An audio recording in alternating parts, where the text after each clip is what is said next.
Saudações, meu caro concurseiro. Você que adquiriu aí o coaching do concurseiro estatístico, tem aqui o diferencial na sua preparação rumo à sua aprovação no concurso público. Hoje nós vamos resolver uma questão da prova de estatística do IBGE, edital 6 de 2009, que eu tive o prazer de participar, e temos aqui o enunciado da questão que vai envolver teste de hipótese, mas precisaremos do conhecimento de estatísticas de ordem, mais especificamente do mínimo, da distribuição de probabilidade do mínimo e do máximo, para calcularmos a probabilidade do erro do tipo 1. Então, vamos aqui ao enunciado e vamos detalhar cada etapa desse exercício. Bom, considere uma amostra de tamanho n, né, tal que x1, x2 até xn é independente e identicamente distribuído, e como uma distribuição uniforme de θ a θ mais 1. Bom, nós queremos testar a hipótese nula de que θ é igual a zero contra a hipótese alternativa de que θ é diferente de zero. O critério de decisão consiste em rejeitar H0 se e somente se xn é maior ou igual a 1 ou x1 é menor ou igual a k, sendo k entre 0 e 1, x1 o mínimo e xn o máximo da amostra, respectivamente. Então, o valor de k para que o erro do tipo 1 seja alfa é... Bom, novamente, lembrando, né, estamos aqui diante de um teste de hipótese, no qual nós já temos um critério de rejeição da hipótese nula, recolho uma amostra da população e vou rejeitar a hipótese nula se o máximo dessa amostra é maior ou igual a 1 ou o mínimo é menor que um k entre 0 e 1. Então, o exercício quer esse valor de k para que o erro do tipo 1, a probabilidade do erro do tipo 1, a alfa, o valor de k para que você tenha uma probabilidade alfa do erro do tipo 1, né? Então, muito importante conhecer aí estatística de ordem, especialmente a distribuição de probabilidade do mínimo e do máximo da amostra. Bom, então, primeiramente a gente vai ter que saber a distribuição de probabilidade acumulada, né, do mínimo e do máximo dessa amostra. E lembrando aí, né, eu simulei aqui como exemplo 4 amostras de uma distribuição normal, para nós lembrarmos aqui um pouquinho do conceito de estatística de ordem, do mínimo, do máximo de uma amostra. Bem, vamos imaginar que nós temos aqui uma variável x, que é a altura dos jogadores de um time de basquete. Então, simulei aqui 5 amostras, tomei 10 jogadores lá e perguntei a altura de cada um desses jogadores. Bom, obviamente, nessa amostra de tamanho 10, se eu ordenar essa amostra, eu vou ter o mínimo, vou ter o segundo, o terceiro, o quarto, até o maior valor dessa amostra, que é o máximo. Então, para cada amostra, eu vou ter um valor mínimo de altura e um valor máximo de altura. Então, eu destaquei aqui, no caso aqui dessa simulação, os valores mínimos. Na primeira amostra apareceu 1,88, 1,88 m, como valor mínimo da amostra, já que nós estamos aqui no time de basquete, né? Na segunda amostra, o menor foi 1,66, é bem difícil da gente ter um jogador de basquete de 1,66, né? Mas, enfim, como é uma simulação. Na terceira amostra, tivemos um mínimo de 1,69, na quarta amostra, um mínimo de 1,79. Esse aqui já é mais verdadeiro, porque verificando lá no histórico da NBA, a gente vê que o jogador mais baixo da história teve 1,75. Muito interessante. Se você quiser saber mais, vê a postagem lá no blog do Concurseiro Estatístico, que fala um pouquinho da história lá, da altura dos jogadores do time de basquete, quando eu trato lá de mínimo e de máximo. Então, para essas 4 amostras, os máximos foram 2,27, 2,25, 2,16, 2,23, 2,27 já está um pouco fora da realidade. Tem uma probabilidade muito pequena de nós termos um jogador de basquete dessa altura. Se eu não me engano, foi 2,22 o maior da história. Mas, enfim, o importante aqui é a gente ter em mente o seguinte: a cada amostra recolhida eu vou ter um mínimo e um máximo, ou seja, o mínimo e o máximo também são variáveis aleatórias. Lembrando que você está tirando, no contexto da inferência estatística, você está tirando essa amostra de uma densidade, de uma função de probabilidade ou de uma densidade de probabilidade. Então, cada elemento é independente e identicamente distribuído, conforme o enunciado destaca. Então, tem que ter em mente bem esse conceito para poder calcular aqui a distribuição do mínimo e do máximo. Bem, então vamos lá falar da distribuição uniforme que aparece nesse exercício. Nós sabemos que uma densidade uniforme de A até B é escrita dessa maneira aí. A densidade é f de x é 1 sobre b menos a, x variando de A até B. E no nosso caso aí do exercício, a densidade vai dar 1. E obtendo a acumulada, né, nós teremos aqui a probabilidade de x ser menor que um x qualquer, é a integral de θ a x dt, que vai dar x menos θ. Isso aqui é a função de distribuição acumulada. Bem, então se eu recolho uma amostra aleatória, independente, identicamente distribuído, eu posso raciocinar o seguinte, pensando lá no time de basquete, né? Se você tem o maior jogador do time de basquete, tem uma altura menor que um x qualquer. Então, eu posso afirmar que todos os jogadores têm altura menor que esse x. É o que eu estou dizendo aqui. Se o x máximo é menor que um x, isso só ocorre se cada jogador xi tem altura menor que esse x. Então, a partir daí, nós podemos escrever o seguinte, lembrando que cada observação vem dessa densidade, né? No caso aqui uniforme, a probabilidade do valor máximo da amostra ser menor que um determinado x é a probabilidade do x1 ser menor que x, o x2 ser menor que x, até o xn ser menor que x. E aí, destacando aí, lembrando da independência dessas variáveis aleatórias, nós podemos escrever o seguinte, a probabilidade de xn ser menor que x é a probabilidade de x1 ser menor que x, vezes a probabilidade de x2 ser menor que x, vezes a probabilidade de x, até a probabilidade de xn ser menor que x. Vamos ter aqui um produto de variáveis aleatórias independentes. Mas, quem é a probabilidade de x ser menor que x? É a distribuição, função de distribuição acumulada.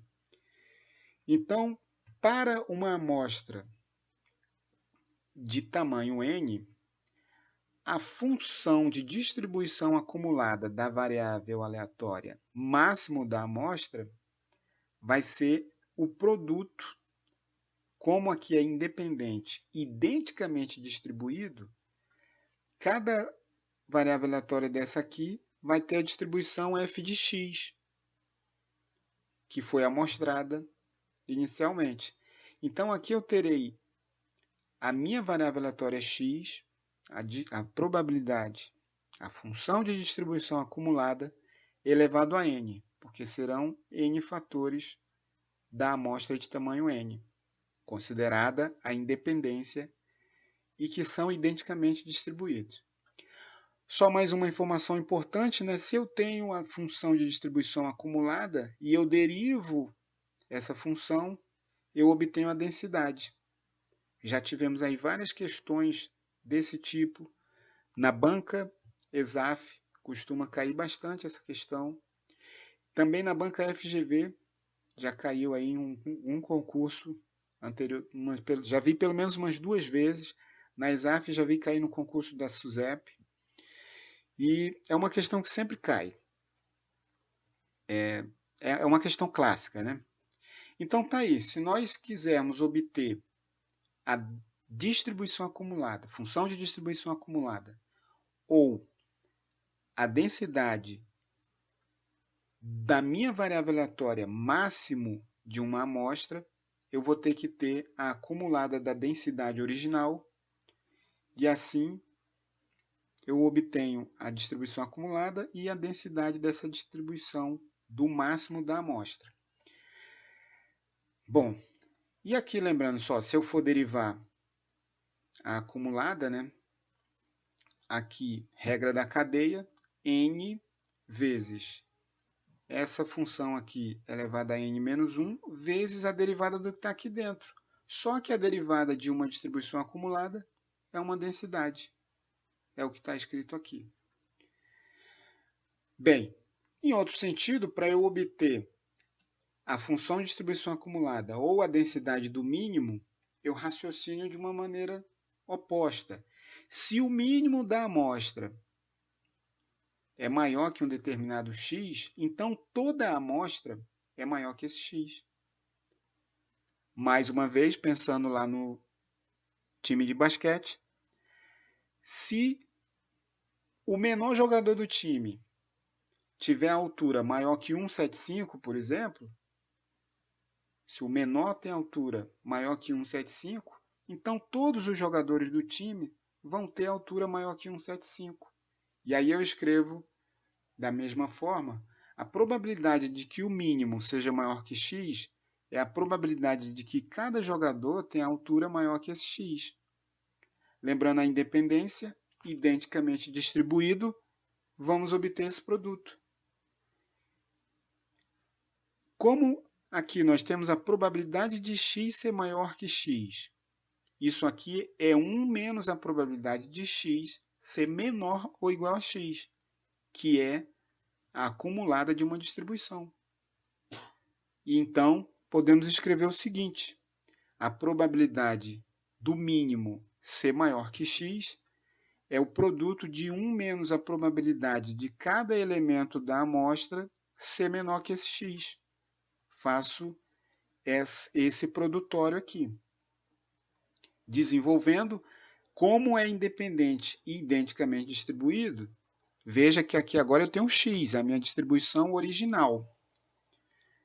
X aqui. Então, isso aqui vai dar uma potência com a base 1 menos P, 1 menos probabilidade de x menor que x, e expoente n. Isso aqui é a distribuição, função de distribuição acumulada da densidade original, ou seja, 1 menos f de x elevado a n. Mais uma vez, para obter a densidade do mínimo, procedo derivando f de x1. E aí, mais uma vez pela regra da cadeia, eu estou derivando n vezes 1 menos f de x, n menos 1, derivo o que está aqui dentro. Vamos ter essa expressão aqui. Então, para a resolução desse exercício, é importante, você tinha que chegar no exercício já com esse conhecimento. Veja que você resolvendo bastante exercício, não é difícil você lembrar dessa fórmula. E, se for difícil, você desenvolve rapidamente, muito rapidamente isso aqui. Essa questão aqui é aquela questão que tem que levar 4 a 5 minutos. Então, é um raciocínio muito rápido, é uma questão difícil, tem que estar realmente muito bem preparado. Bom, então, para resolver esse exercício, teríamos que ter esse conhecimento prévio. A função de distribuição do máximo e a função de distribuição do mínimo. Então, isso aqui já tinha que estar em mente. E a distribuição acumulada da uniforme, no caso aí que a gente viu lá no início, vai dar x menos θ nesse caso. Então, o exercício quer que você encontre um valor de k tal que a probabilidade do erro do tipo 1 seja alfa. A probabilidade do erro do tipo 1 é estabelecida para a região de rejeição do teste, ou seja, rejeito H0, sei somente C, média maior que um determinado valor. Rejeito H0, sei somente C, mediana maior que um determinado valor.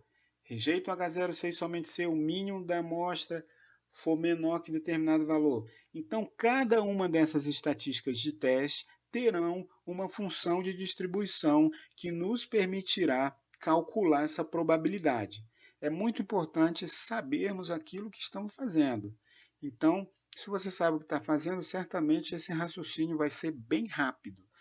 E, então, ordenando aqui, a gente sabe que o x1, ele diz lá o seguinte: rejeite H0, C e somente C, xn, que é o máximo, for maior que 1, ou x1 menor ou igual a 1k. Então, temos aqui x1 maior que 0, menor que k, que é menor que 1, que é menor que o xn, que é menor que um determinado θ. A regra de decisão é rejeite H0, sei somente se xn é maior ou igual a 1, ou x1, que é o mínimo, né, menor ou igual a k. Isso aqui, a probabilidade de as estatísticas de teste, a probabilidade de rejeição de H0, né, dado que H0 é verdadeira, é a probabilidade do erro do tipo 1. Então, temos aí a regra de decisão. Lembrando, isso aqui é um evento disjunto, ou seja, eu faço uma amostra. A probabilidade dessa união aqui, esses eventos são disjuntos. O máximo é maior ou igual a 1, já significa que ele é maior que K. O mínimo ser menor ou igual a K é já implícita que o máximo é maior que esse K. Então, são eventos disjuntos. A probabilidade de alfa, então, vai ser a soma dessas probabilidades. Aqui, a probabilidade de xn ser maior ou igual a 1 é 1 menos a probabilidade do xn ser menor que 1. É importante escrever dessa maneira porque nós teremos a acumulada do máximo. E a probabilidade de x1 ser menor ou igual a k está aqui representada. Então, são eventos disjuntos. Eu somo essas probabilidades. Bom, então, já vimos o quê? Probabilidade de xn ser menor que 1 é f de xn de 1. E a probabilidade de x1 ser menor ou igual a k é f de x1 de k. É o que está escrito aqui na próxima linha. Lembrando que f de xn de 1 vai ser f de 1 elevado a n. E esse f aqui é a nossa distribuição uniforme original. Então, e essa distribuição uniforme original, nós temos a acumulada calculada aqui. Então, aqui, 1 menos f de xn de 1 fica 1 menos f de 1 elevado a n, mais a probabilidade de x1 menor ou igual a k é a acumulada do mínimo, que é obtida por essa expressão. Então, será 1 menos 1 menos f de k. F aqui na nossa distribuição original já, que vem dessa expressão aqui. Então, aqui temos a probabilidade do erro do tipo 1. Removendo aqui os colchetes, terá essa soma aqui. Por fim, o f de 1, obtido na distribuição uniforme, nossa distribuição original, eu calculo aqui, f de 1 é 1 menos θ. Elevado a n, ficará elevado a n aqui. Mais 1 menos 1 menos f de k. F de k eu obtenho aqui, k menos θ. K menos θ, tudo isso aqui elevado a n. Então, essa é a minha probabilidade do erro do tipo 1. Só que o erro do tipo 1 é calculado sob H0. Então, sob H0, nós vamos admitir que θ é igual a zero e vamos substituir nessa probabilidade alfa. Então, nós teremos alfa é igual a 1 menos 0 elevado a n, mais 1 menos 1 menos k menos 0 elevado a n. Desenvolvendo aí essas contas, nós teremos aí, então, o seguinte resultado. Que k é 1 menos a raiz enésima de 1 menos alfa. Então, esse é o charme dessa questão. Você tem que saber estatística de ordem, como calcular a função de distribuição da estatística de ordem, mínimo e máximo, e ainda saber o que é a probabilidade do erro do tipo 1. Lembrando que a probabilidade do erro do tipo 1 é a probabilidade de cometer o erro do tipo 1, rejeitar H0, dado que H0 é verdadeira. Então, quando é que eu rejeito H0? É quando eu obtenho, realizo minha amostra, nesse caso aí desse exercício, o mínimo é menor que 1k e o máximo é maior que 1. Então, estabelecidas essas, veja que o exercício fica bem amarrado. Estabelecidas essas condições, você consegue calcular essa probabilidade, mas é muito importante saber interpretar aquilo que a gente está fazendo, porque essa é uma questão difícil, muitas vezes não temos tempo de resolvê-la numa prova de concurso, detalhadamente, mas com o treinamento, você já chega no exercício, por exemplo, sabendo a distribuição do mínimo, do máximo. A distribuição, eu sempre gravo o seguinte, a distribuição do máximo de uma amostra de tamanho n é a acumulada da distribuição normal elevado a n. Essa já é fácil de gravar. Então, gravei isso. Se isso cair numa questão, eu já não preciso nem fazer conta nenhuma. Caso você não grave e tenha que deduzir, o macete, né, é você lembrar exatamente dessa regrinha aqui. No caso do mínimo, se o mínimo é maior que um x, todos os demais vão ser maior que esse x. Se o máximo é menor que um determinado x, todos os elementos da amostra serão menor que aquele x. E aí, pela independência e pela distribuição idêntica, nós transformamos esse produtório e podemos deduzir rapidamente essas funções de distribuição. Bom, então é isso aí. Eu espero que tenha ficado claro o raciocínio da questão. Uma questão bem difícil, mas uma questão clássica. Já caiu em vários concursos e certamente ainda cairá em outros. Não deixe de dar uma revisada. E se não entendeu, se ficou algum ponto ainda em dúvida, entre em contato que a gente vai tentar esclarecer todas as dúvidas. Um grande abraço e até a próxima aula.